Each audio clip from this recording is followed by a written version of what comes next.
주제별로 쉬운 두 번째 시간입니다.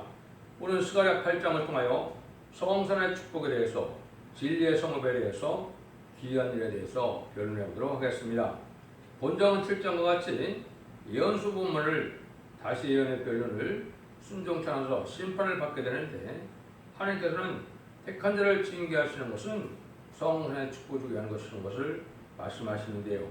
성산은 마귀가 없고 악인이 없는 에덴 동산에 회복된 세상 천년 평화왕국의 새 시대를 말씀하는데요. 정한 때가 되면 하나님께서 이를 질투하여 싸워주심으로 새 시대가 이루어지는 때가 온다는 것이죠. 이것이 인간 영혼의 심판대에 되기를 말씀하시는 것이죠. 1절 2절입니다. 만군의 여호와의 말씀이 와여 이르시되 만군의 여호와가 말하노라 내가 시온을 위하여 크게 질투하며 그를 위하여 크게 분노하고 질투하느니라. 하나님께서 택한 자를 징계하는 것은 이제 성산 축복으로 하여 주는 목적인데, 아무리 이방인으로서 택한 이스라엘 백성을 친일이 있었으나 성산의 축복을 주기 위해서는 시온과에 크게 싸워주신다는 것입니다. 말씀대로 순종하는 무리들을 이제 완전한 믿음론할 축복을 주기 원하셔서 하나님께서 친히 싸워주고 질투한다 이렇게 말씀하시죠. 이것은 하나님이 심판 때가 오면은 하나님께 싸워줌으로 승리하게 된다. 시온에 버린 것에서 아무리 미약하고 부족해도 하늘 바라보는 신앙만 바로 되고 진리 앞에 순종을 하면 하나님이 다 싸워주셔서 승리케 하셔서 악인과 죄를 멸하고 남은 백성으로 새 시대를 이루게 하신다. 이것이 이제 하나님의 역사다 이제 볼 수 있는 것이죠. 그래서 모든 것은 말씀대로 환련도고 말씀대로 축복이고 말씀대로 심판도 말씀대로 구원의 역사가 온다는 것을 믿는 믿음이 지금 필요한 때다 이렇게 볼 수 있죠. 그래서 시온의 무리는 처음에는 많은 시련과 현관에 있으므로 미약하고 부족해도 하나님이 싸워줌으로 반드시 승리하게 된다 이렇게 말씀하시죠. 나오면서 1장 2절 3절에 보면 하나님이 이렇게 말씀하시죠. 여호와는 특유하시며 보복하시는 하나님이시라. 여호와는 보복하시며 진노하시되 자기를 거스르는 자에게 보복하시며 자기를 대적하는 자에게 진주를 뿜으시며 여호와는 노하기를 더디하시며 권능이 크시며 죄인을 결코 사하지 아니하시느니라. 여호와의 길은 해일바람과 광풍이 있고 구름은 그 발에 티끌이다. 이렇게 하나님이 이제 싸워줄 때가 오는데 악인을 멸할 때가 오는데 악인은 하나님 앞에 용서를 받지 못한다 이 얘기죠. 3절입니다. 나 여호와가 말하노라 내가 시온에 들어왔은즉 예루살렘 가운데 거리니 예루살렘은 진리의 성읍이라 일컫겠고 만군의 여호와의 산은 성산이라 일컫게 되리라. 한때는 하나님께서 떠나는 것 같이 쓸쓸한 자리에 있었다 하더라도 성산의 축복은 하나님이 함께함으로 복을 받게 되는데, 여기는 하나님을 알지 못하는 자들이 가지 못하고 마귀가 없고 진리가 아주 충만한 장소가 되니까 진리의 성읍이 된다 이렇게 되는 말씀하시죠. 그래서 하나님을 아는 지식이 세상에 충만할 거다 이렇게 말씀하시죠. 이사 11장 19절도 보면 나의 거룩한 산 모든 곳에서 해변도 없고 상암도 없을 것이요 것이니 이는 물이 바다를 덮은 같이 여호와를 아는 지식이 세상에 충만할 것입니다. 여호와를 알지 못하는 자들은 새 시대에 가지 못한 자들의 말과 같겠죠. 하나님께서는 예언서 계시를 통하여 하나님의 선한 뜻이 무엇인지, 하나님의 기뻐하는 뜻이 무엇인지 여기 순종하여 세계의 축복을 가게 되니까 하나님을 아는 자들이 새 시대에 충만하다 이 말이죠. 이게 진리로 다스리는 시대고 진리만 있는 시대고 마귀가 없는 시대니까 진리의 성읍에 대해서 이제는 기뻐할 수 있는 때가 된다 이 말이죠. 그래서 하나님과 함께할 때 바로 진리의 성읍이 될 수도 있고 성산이 될 수도 있다 이렇게 볼 수 있죠. 그래서 마귀가 없는 세상이라 거룩한 에덴 동산의 축복을 주시겠다는 것이 하나님의 약속의 말씀입니다. 4절 5절입니다. 만군의 여호와가 말하노라 예루살렘 길거리에 늙은 지아비와 늙은 지어미가 다시 앉을 것이라. 다 나이가 많으므로 각기 손에 지팡이를 잡을 것이요 그 성읍거리에 동남과 동료가 가득하여 거기서 장난하리라. 하나님께서는 이제는 질병으로 이제 죽거나 이런 사명이 없는 세상이 온다는 거죠. 죄 때문에 사명이 왔으니까 죄가 없는 세상이 되어서 사명이 없는 세상이라 많은 아이들이 태어나고 많은 여기서는 노인들이 많다고 이렇게 표현이 되는데 실질적으로는 이제 뭐예요?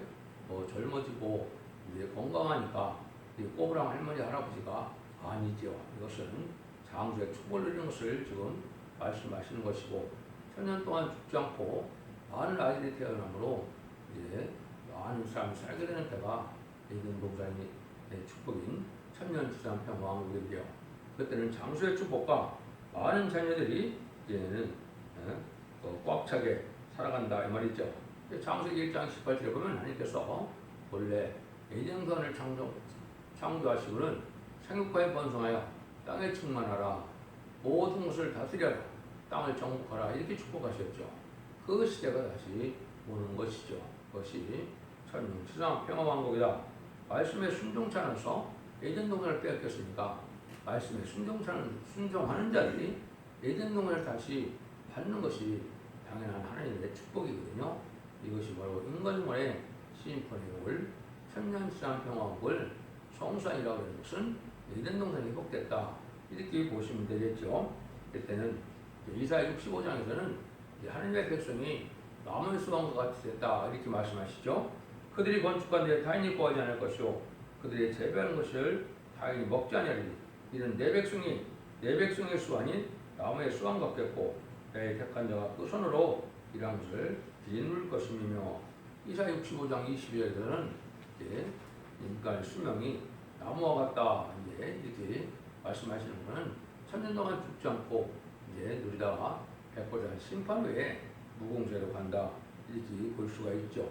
그래서 지금까지는 인류 역사가 6천년 동안 다 죽는 시대였기 때문에 죽지 않는다는 것이 이게 믿어지기가 어렵다고 생각하는데요. 하나님의 능력의 역사는 다 그렇게 하실 수 있는 것이고 또 약속을 그렇게 했죠. 이자 25장 8절에도 사망할 영혼이 멸하실 것이다 이렇게 말씀을 했거든요.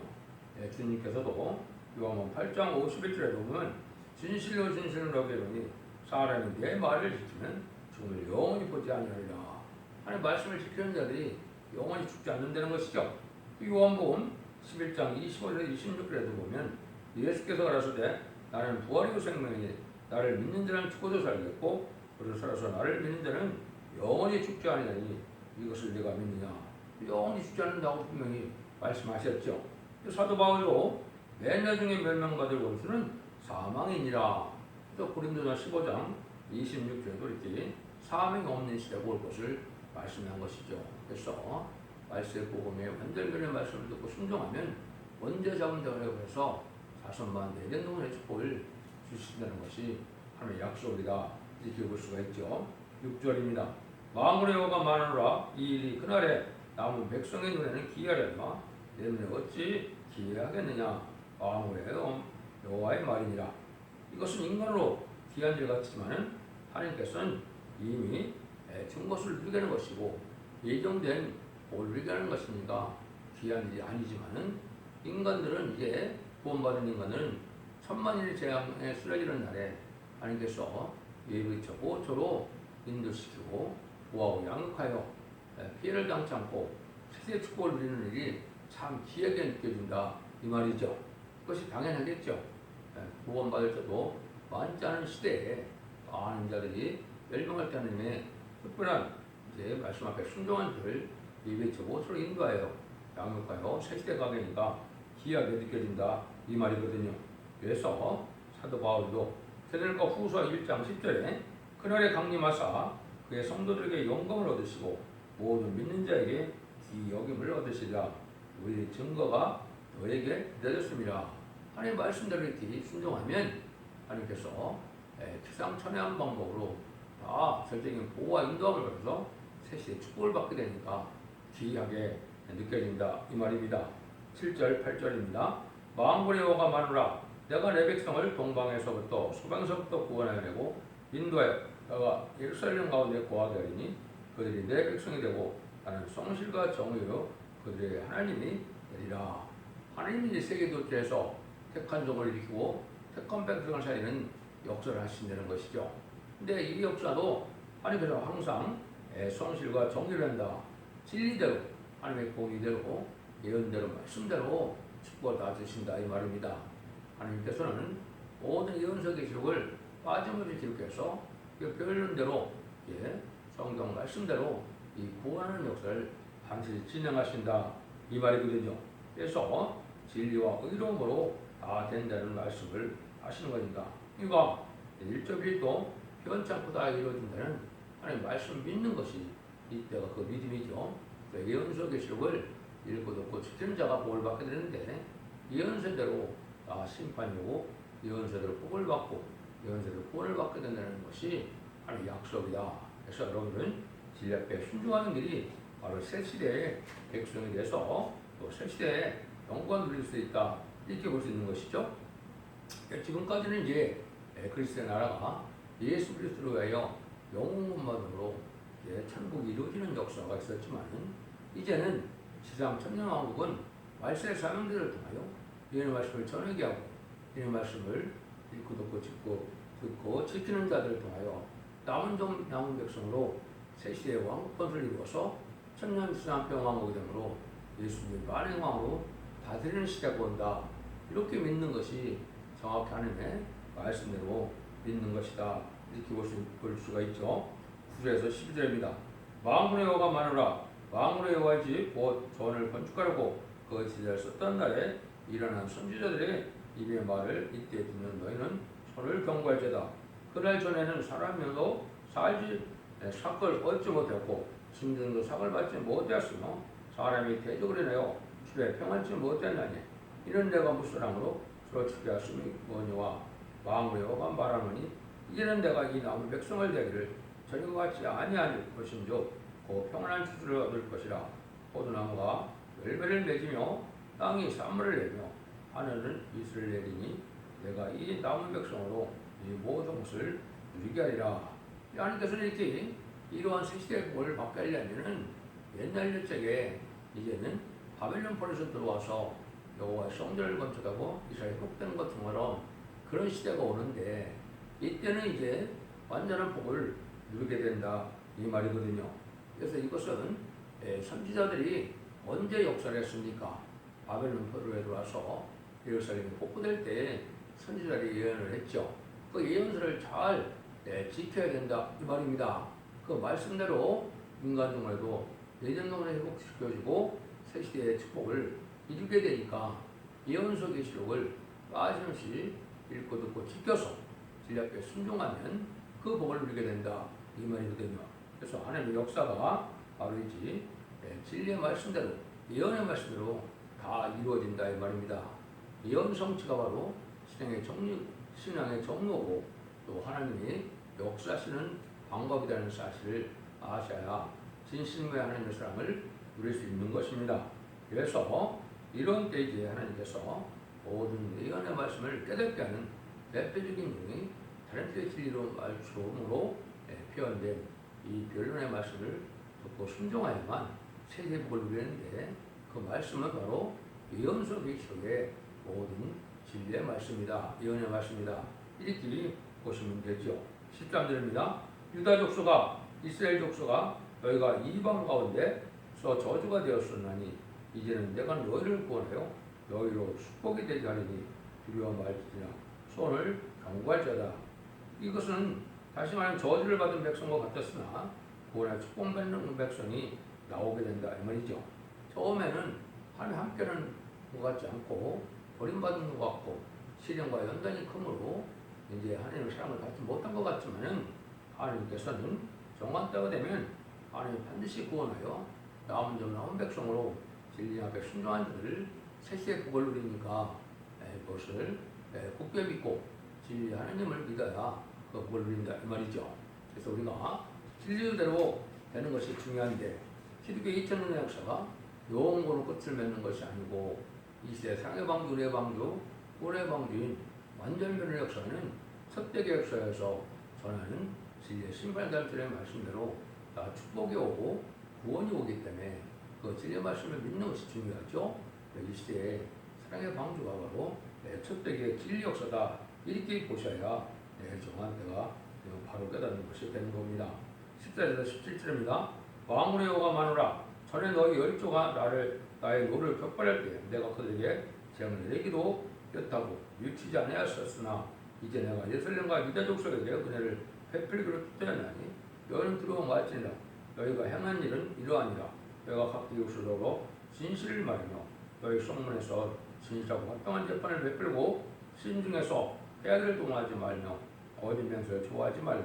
이는 모든 일은 나의 미워하는 것입니다. 나 여호와의 말이라. 하나님의 일찍 진노의 재앙으로 멸망할 때도 있었지만은 이제 하나님께서 뜰을 들께서 은혜를 베풀어서 화평과 사랑으로 살기를 원하셔서 이제는 그러한 근육과 자비 속에 진리의 순종함으로 근육과 자비 속에 살아가면 하나님의 복을 줘서 이제는 영원한 안식의 축복을 준다 이 말이 있거든요. 천년왕국에 들어가시기를 원하면 여기서 말하는 것처럼 하나님께서 싸우지 말고 사랑을 가지고 살고 거짓 없이 사랑스럽게 살라는 것이죠. 말씀을 가가하지 말고 대표적인 쪽인 저는 이 말씀을 정확하게 순종하는 것이 필요한 때고 이것이 사는 방법이다 이렇게 말씀하시죠. 그래서 세상 사는 동안에도 어려워도 화평한 재판, 공평한 재판, 옳은 재판, 공의대로 판단해야 된다 이 말이죠. 이 시대는 진리대로 변론하고 진리대로 판단하고 이렇게 의롭고 정의롭고 신앙의 결계를 익혀서 진리대로 구별된 거룩한 삶을 사는 것이 축복이다 이 말입니다. 세상 무경을 누리기 위해서 악하게 살고 또 남을 속이고 남을 억울케 하는 삶을 한다면 이제는 새 시대의 축복을 받지 못한다는 말씀이 되겠죠. 그래서 비록 가난하고 어려울지라도 신실하고 정직하고 깨끗하게 구별되게 사는 것이 이 시대 새 시대의 복을 누리는 것이다. 오늘 진리에 순종하여 그 복을 누리게 되겠죠. 18절에서 19절입니다. 만군의 여호와의 말씀이 내게 임하여 이르시되 만군의 여호가 마누라 사월의 금식과 5월의 금식과 7월의 금식과 10월의 금식이 변하여 이들 족속의 기쁨과 즐거움과 희락의 절기가 되니 오히려 너희는 진리와 화평을 사랑할지니라. 이거는 이제 나라가 고난을 당하고 그랬을 때 많은 금식에서 기도했는데 그런 이제 힘든 금식이나 그런 것이 필요 없이 완전한 화평한 축복을 드리게 되는 때가 온다 이 말이죠. 지금도 많은 절기마다 기도도 하고 부흥회도 하고 성회도 하지만은 그것이 다 이제 필요 없이 이제 완전한 축복을 드리는 때가 온다는 것이죠. 그래서 우리가 진리 앞에 바로 순종하면은 이제는 올바른 새 시대의 축복을 누리게 되는 것은 그때 올바른 금식을 하는 자들이 세대의 특별한 축복을 누리게 된다 이 말이죠. 그래서 교회에서 1장과 2장에 보면 환난 제게 아래 금식성을 해서 부르짖으면 하나님의 응답해서 이제는 적군을 다 물리쳐주고 새시의 축복을 준다고 약속이 되어 있죠. 그러한 기도하는 때가 올 때 그때 함께 모이는 자들이 바로 시온의 무리가 되고 인문의 역사를 체험할 수 있는 함께하는 무리가 돼서 새시의 복을 누리게 된다. 이렇게 깨달으면 되겠죠. 20절에서 22절입니다. 만군의 여호가 마누라 그 위에 여러 백성과 많은 성읍이 꽉 올 것이라. 이 성읍과 저 성읍에 가서 이르기를 우리가 속히 가서 만군의 여호와를 찾고 여호와께 은혜를 구하자 할 것이요 나도 가겠노라. 많은 하겠으며 많은 백성과 강대한 나라들이 예루살렘에 와서 만군의 여호와를 찾고 여호와께 은혜를 구하리라. 온 세계에서 이제 하나님의 참된 백성, 참된 종들이 다 모여들게 된다 이 말이죠.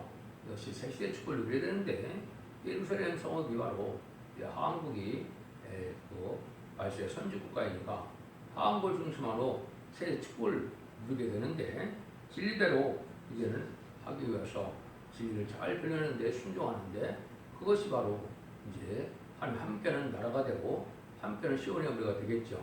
그래서 거기다 모이들어서 복을 받게 된다 이 말입니다. 그러니까 진리 앞에 순종하는 것만이 이 시대에 복을 받게 되는데 참된 교회는 인간 용간에 진리의 심판의 사람들을 지고 나오는 이 대표적인 종이 변론하는 것이 그 시대에 참된 진리에 순종하는 일이 되는 것이고 그 순종하는 것만이 세세의 축복을 누리게 된다. 그것이 하나님의 역사거든요. 이것을 지빵 같은 갈대라 청명줄이라 다름질라 이렇게 말씀하셨는데 그 진리 앞에다 순종한 자들이 이제 복을 받게 되는데 먼저 복 받는 자들은 인간이 1만 4천 명의 성도고 또 변화 성도가 되지는 못했었지만 이제는 신부단장은 안 되었지만은 이렇게 순종한들이 예비적 5조로 보호받았다가 실제 백성으로 또한 복을 받게 되니까 남은 백성으로 세시의 축복을 누리게 된다. 이렇게 깨달으시면 옳게 깨달은 겁니다. 23절입니다. 망원의 여호와가 말하노라. 그날에는 방언이 다른 열국 백성 10명이 유다 사람 하나의 옷사람을 잡을 것이라. 곧 잡고 말이고 하나님이 너희와 함께 하심을 드러나니 우리가 너희와 함께 가자니라 하리라 하시니라. 모든 이방 풍속은 다 없어지고 오직 이제는 율신종으로서 새 시대를 이루게 되는데 이것은 이제 선지국가인 하왕들의 진리의 말씀대로 다 이루어지는 것을 봐서 모든 사람들이 이제 참 말세의 사명자로 이제는 예정된 우리나라를 이제 다 쫓아오게 된다 이 말이죠. 그래서 이것은 이제 진리는 동방 땅끝 해돋는다를 중심으로 썼고 또 셈의 하나님이기 때문에 셈의 장막에서 말세 공천을 할 때 이 진리를 순종하고 따라온 자들이 복을 받기 때문에 그런 방방곡곡에서 세계 도처에서 진리 따라 하고 올 사람이 많다 이 말이죠. 이것이 이제 복 받는 방법을 여기 말씀하셨다 이렇게 보시면 됩니다. 그래서 이제는 인간 중에는 진리를 심판할 때 진리가 나가는 진리의 성읍으로 다 모여들게 되는데 이것이 이사야 6장에서는 이제 모든 열방의 자들을 다 갖고 온다고 했죠. 진리의 성읍으로 또 하나님이 함께하는 이런 무리에 있어야 입맞는 자가 되고 또 남은 자 나오는 백성이 되어 새 시대를 이루기 때문에 그런 때가 온다는 것이죠. 이것이 1300년 만에 알과 쪽정을 가르는데 진리의 빛을 말씀의 빛으로 다 모여들 것을 말씀하신 것이다. 이렇게 볼 수 있습니다. 하나님께서 성소의 축복을 주시는 일은 하나님의 택한 자를 위하여 싸워주시는 것이고 과거의 잘못을 용서하고 이제는 다 그를 베풀어서 하나님의 말씀에 순종한 자는 하나님의 뜻을 들켜서 세세의 축복을 주신다는 것이 하나님의 약속의 말씀입니다. 이제는 이 말씀을 읽고 듣고 지켜서 언제 잡은 자를 깨받아서 이렇게 순종한 자들이 5만 대에 내년도의 축복을 받는 것이 하나님의 축복인 것을 믿고 여러분들 진리의 빛 따라 말씀의 빛 따라 바로 새 시대가는 복을 받아들임으로 5만 대의 축복을 누리는 복된 종들과 성도님이 다 되시기를 예수님으로 간절히 축원드립니다.